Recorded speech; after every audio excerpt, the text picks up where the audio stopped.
नमस्कार। Shivam online classes में आपका स्वागत है। मैं रंजीत कुमार आपका स्वागत करता हूं। आज मैं मैथ का एक चैप्टर है घनमूल, बहुत ही अच्छा चैप्टर है। और घनमूल में क्या होता है कि बैंक और एसएससी में बहुत पूछता है, खासकर बैंक वाले तो बिल्कुल ही ध्यान दें।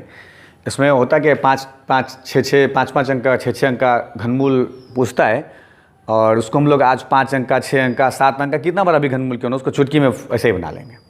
जैसे हमने स्क्वायर के लिए पढ़ाया है, कुछ वर्गमूल निकालने के लिए सिखाया। अगर आप इसको देख रहे हो पहली बार तो थोड़ा सा देख लेंगे। तो उसके लिए हमने आपको कहा था कि 25 तक का स्क्वायर निकालने के लिए हम सिखाया। तो उसी तरह वर्गमूल निकालने में आसान होता है। उसी तरह 1 से अगर हमने यहाँ पे देखिए कुछ लिख दिया, 1 से लेकर 10 तक का क्यूब हमने लिखा है। वैसे नॉर्मली आदमी को क्या होता है कि 15 तक, 20 तक का, बहुत ऐसे बच्चे हैं अपने लोग यहाँ तो जो 50 तक का क्यूब याद रखे हुए हैं। आप जितना ज़्यादा स्क्वायर और जितना ज़्यादा क्यूब याद रखेंगे ना, उतना मज़ा आता है ज़िंदगी में, खासकर बैंकों के बच्चों के लिए। और वैसे हम ट्रिक भी दिया हुआ है हमने बहुत सारा, और अभी एक और देने वाले। इतना आप कंफ्यूज हो जाएंगे कि कौन सा लगाए कौन सा नहीं ले। मैं आपको बता रहा हूँ इस बात को। तो फिलहाल अभी आज हम घनमूल पे तो हमने 1 से लेकर मात्र 10 का तो ऐसे ही लिख दिया। 9 तक का क्यूब, अगर 10 का तो सबको याद होता है, 9 तक का क्यूब अगर आपको याद है तो आप कुछ बड़ा कर सकते हैं। जैसे 1 का क्यूब लिखा हुआ है, 1, 2 का 8, 3 का 27, ऐसे 9 तक का लिख दिया हमने। तो अगर ऐसे कुछ लिखा हुआ है और कोई डिजिट जैसे कोई हमको बोले निकालने के लिए कि जैसे एक संख्या हम लिख दिए हैं 2744 का घनमूल याद करना है। अब घनमूल में क्या होता है, ऐसे यहाँ पे 3 लिखा होता है। वर्गमूल में यहाँ पे कुछ, यानी कि हम लोग पढ़ चुके हैं बचपन में कि यहाँ पे अगर कुछ ना लिखा हो तो यानी 2 छिपा रहता है, यानी वर्गमूल निकालना है। और यहाँ पे 3 है तो यही इसका मान निकालना है। तो अपने लोग को तो पता ही कि हम लोग को घनमूल निकालना है। तो अब घनमूल निकालना है तो अब ये डिजीज़ है, इसका घनमूल निकालना है। और बैंक में जो चाहे परीक्षा में, किसी भी परीक्षा में जब एग्जाम होता है देने अपने लोग जाते हैं, क्वेश्चन जो होता है, क्वेश्चन के चीज़ में 3-4 ऑप्शन होता है। तो देखिए अब इसको हम लोग निकाल रहे हैं कि 2744, इसका हमको घनमूल बताना है। तो देखिए अब क्या करते हैं। जैसे वर्गमूल में हमने पढ़ाया था कि लास्ट का 2 डिजिट लेते हैं। क्यों लेते हैं? क्योंकि उसमें वर्ग में 2 पावर होता है और घन में पावर कितना होता है, तो 3 होता है। एक क्यू जैसे लिख देते हैं तो पावर यानी 3 वैल्यू लेते हैं घन का। तो उसी तरह लास्ट से 3 डिजिट को एक साथ पहले कर लेते हैं। यानी अपने लोग जब बनाएंगे तो तीनों को एक साथ बनाएंगे। तो सबसे पहले 3 का एरो कर लिए, रेस्ट जो इधर इतना बचेगा उसका एक साथ बनाते हैं। तो देखिए 3 डिजिट का बना रहे हैं, 3 डिजिट को एक साथ किए, उसका देखते हैं कि सबसे लास्ट में क्या है। तो सबसे लास्ट में कितना है भाई? तो सबसे लास्ट में 4 है। तो यहाँ से लेके 1 से लेके 9 तक के क्यूब में देखिए, तो 1 से लेके 9 तक के क्यूब में कोई ऐसा संख्या है जिसका क्यूब के मान जो निकाल कर रखे हुए हैं उसका लास्ट में 4 है? तो किसके अंत में? 64। ये 4 का क्यूब के बराबर में 64। तो ये लास्ट 64 जो है 4 मिल रहा है यहाँ लास्ट में, और यहाँ मिल रहा है 4 लास्ट में। तो ये किसका क्यूब है? 4 का। इसलिए 3 डिजिट का मान 4 हो जाएगा। कोई दिक्कत? अभी आ जाएगा, एक में नहीं समझ में, दूसरे में समझ में आ जाएगा, और 2 मिनट अगर पेशेंस में रहेंगे तो बिल्कुल समझ में और आ जाएगा। देखिए क्या करना है कि इसका 3 डिजिट पहले दाहिने से ले लेना है। क्यों 3 डिजिट लेना है? क्योंकि घनमूल निकालते हैं तो घन पे पावर कितना होता है? 3। तो इसलिए हम ना 3 डिजिट लास्ट से ले लिए, 3 के एक साथ एरो कर लिए। और उसके बाद देखते हैं कि सबसे लास्ट में कौन सा डिजिट है। तो सबसे लास्ट में कितना डिजिट है? 4। तो 1 से 9 तक का जो क्यू याद है उसमें देखिए 4 किसके अंत में आता है? तो 4 आता है 4 के अंत में। तो 4 के अंत में, इसीलिए इस 3 डिजिट का आंसर 4 ही होगा। अब इसको यहाँ से काट दिया, इसका वैल्यू हो गया ख़त्म। अब इससे हमको इसको दोबारा मुड़ के नहीं देखना है। कोई दिक्कत? बिल्कुल ठीक है। अब बच कितना गया? तो 2 बच गया। अभी तो 4 ही डिजिट का, 6, 7 डिजिट आगे तो बचेगा ना अभी तो, इसीलिए तो छोटा से शुरू किया। तो 2 बच गया। अब खोजिए यहाँ से लेके यहाँ तक में 2 कहाँ मिल जाएगा? तो ये 1 से बड़ा और 8 से छोटा, तो 8 बड़ा हो जाएगा, 2 तो ये ले नहीं पाएंगे। तो हमको क्या लेना पड़ेगा? ये लेना पड़ेगा। इसलिए अब हमको लेना पड़ेगा कि 2 अगर ले लेंगे तो 2 का वैल्यू 8 है, और अब यहाँ बचा हुआ है कितना? तो 2। तो बड़ा मान हो जाएगा, इसलिए नहीं लेंगे। हमको 2 चाहिए, तो 2 कहाँ मिलेगा? तो इससे 2 का क्यूब 8 है तो बड़ा मान हो गया। तो बड़ा मान नहीं लेना, छोटा ले सकते हैं लेकिन बड़ा नहीं, जिस तरह वर्गमूल में सिखाए हुए हैं।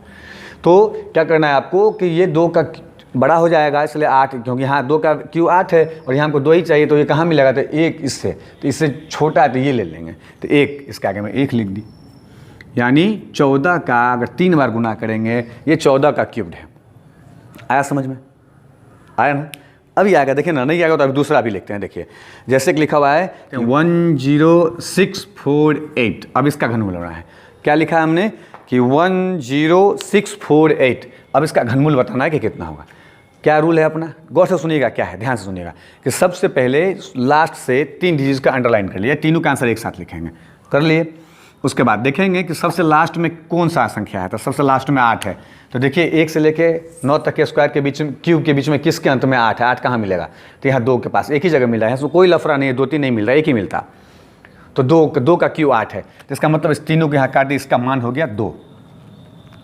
कोई दिक्कत, कितना बच गया, यहाँ सिंगल वाला लेते हैं, डबल वाला बच गया, देख लीजिए गौर से। अब 10 बच गया, इसके 3 डिजिट के बाद आगे जितना बचे सबको एक साथ ले लेना है। 10 कहाँ मिलेगा भाई, 1 से बड़ा है तो आगे जाएंगे 8 से भी बड़ा है, तो हमको मालूम है 8 से बड़ा है, लेकिन 27 में जाएगा क्या, नहीं, तो 27 से छोटा है, तो इसलिए 3 तो ले नहीं सकते, तो 27 से ऊपर 8 से नीचे इस बीच में है, तो ये बड़ा हो जाएगा, ये नहीं लेंगे, तो ये किसका वैल्यू है, तो 2 का वैल्यू है, तो इसलिए इसका मान 2 ले लिए। कहाँ मिलेगा 10, तो 10 मिलेगा 8 से नीचे और 27 से ऊपर, तो 27 बड़ा हो जाएगा, इसलिए 3 नहीं लेंगे। तो हम क्या बोले थे अभी कि बड़ा हो जाए तो नहीं लेना है, छोटा ले सकते हैं, तो 3 27 हो जाएगा, 27 बड़ा है नहीं ले सकते, इसलिए 8 छोटा है, तो 8 का मान डाल सकते हैं। तो 2, 8 किसका क्यूब है, 2 का, इसलिए 2। अब 22 को 3 बार गुना करके आप देखिए आ जाता है, इतना ही उत्तर 22 का क्यूब है। जैसे अभी हम आपको एक और अभी समझाते हैं आपको, देखिए जैसे 35937 35937, अब इसका बनाना है, ठीक है। अभी 2 को हो गया, एक सिंगल अभी हो ना, क्या करना है, फिर वही काम करके अभी तुरंत सीख जाएंगे आप, एक मिनट इस बार खत्म है कि लास्ट से 3 डिजिट काट देना है, तो लास्ट से 3 डिजिट काट दिए। लास्ट में सबसे क्या है 7, तो देखिए कहाँ 7 मिलेगा, तो 7 3 का मिल रहा है 7 3 में, तो 7 3 में मिला, इसलिए इसका मान 3 हो जाएगा। ये पार है, बच गया कितना 35। 35 के लिए क्या करना है, तो खोजना है 35 कहाँ मिलेगा, तो 35 मिलेगा 27 के नीचे और 64 के ऊपर, तो 64 में जा नहीं सकते, 64 बड़ा हो गया, इसलिए 64 ले नहीं सकते, तो क्या लेना पड़ेगा 27 और 64 के बीच में, तो 4 का क्यूब है 64, तो बड़ा हो गया 4, इसलिए किसका लेना पड़ेगा मान 3, बिल्कुल 3, तो इसका आगे में 3 लिख दिए। अब 33 का स्क्वायर कर, 33 का स्क्वायर नहीं क्यूब करके देखिए आप, इतना ही आएगा, एकदम आएगा, हाँ जी एकदम आएगा, करके देखिए, ठीक है। एक डिजिट और हम लिखते हैं आपको 884736, देखिए वो 884736, 8847 और 36, इसका घनमूल बनाना है अपने लोग को। क्या करना है, लास्ट 3 को कर दिए यहाँ पे, सबसे लास्ट में क्या है 6, तो देखिए 6 किसका है, तो 6 ऐसा इसमें क्या है, देखिए 6 का कितना बार, 6 का 5 को कितना बार अभी आपस में गुना करते हैं ना, तो उसका डिजिट चेंज होता है, तो बार बार वही आता है। अभी उस पर बात भी करेंगे अभी आगे जाके, 1 का 6 का 5 का 0 का, वो बार बार वैसे ही रहता है, उस पर भी अपने लोग बात करेंगे अभी। तो कब बात करेंगे, जब रहेगा एक चैप्टर ही अलग है उसके लिए, उसको पढ़ेंगे अपने लोग। आ जाइए, अभी इसको फिलहाल घनमूली सिर्फ रहने देते, नहीं तो कन्फ्यूज हो जाएंगे आप। तो लास्ट 3 डिजिट काट दिए, इसका लास्ट में 6 है, तो 1 से 9 तक के बीच में किसके अंत में क्यूब में 6 है भाई, तो 6 का 216 है, तो लास्ट में 6 है, तो इसका वैल्यू हो गया यहाँ से यहाँ तक का 6। कितना बच गया, अभी एक साथ बच गया, पूरा खत्म है। अब पूरा एक साथ लेना, इसके इधर जितना भी बचा, हम क्या बोले थे, आया ना समझ। अब देखिए वही बात मैं क्या बोलता हूँ मैं, अब वेट करिए 2 मिनट, समझ में आ जाएगा आपके। अब बच गया 8 8 4 यानी 884, खोजिए 884 कहाँ मिलेगा, 700 के बाद, यहाँ 8 का लेंगे तो 500, 9 का लेंगे तो 729, 10 का 1000 आ जाएगा, तो इससे छोटा है पर इससे बड़ा है, तो ये तो बड़ा है, तो इससे ये बड़ा आ गया, तो इसको तो 10 तो ले नहीं सकते, ले सकते हैं नहीं, तो कितना ले लें जल्दी बोलिए, 9 ले लें, तो लिख दिए 9, क्योंकि 9 के क्यूब से बड़ा है तो चलेगा, 10 का क्यूब उससे बड़ा हो जाएगा, इसलिए वो नहीं चलेगा। कोई दिक्कत है, तो इसलिए इसका उत्तर क्या हो गया कि 96, यानी 96 को 3 बार जब आप गुना कर देंगे तो इतना आंसर आ जाएगा। ठीक है, आप क्या करें, इसका एक बार स्क्रीनशॉट ले लें थोड़ा सा, और आपको समझ में अगर आ जाए तो आप कमेंट बॉक्स में आके कमेंट जरूर लिखा करें। ठीक है, आप कमेंट नहीं लिखते हैं, थोड़ा अच्छा लगता है, आप कमेंट लिखते हैं हमको भी जब, और आपके समझ में आ जाए तो थोड़ा लाइक शेयर भी किया करिए।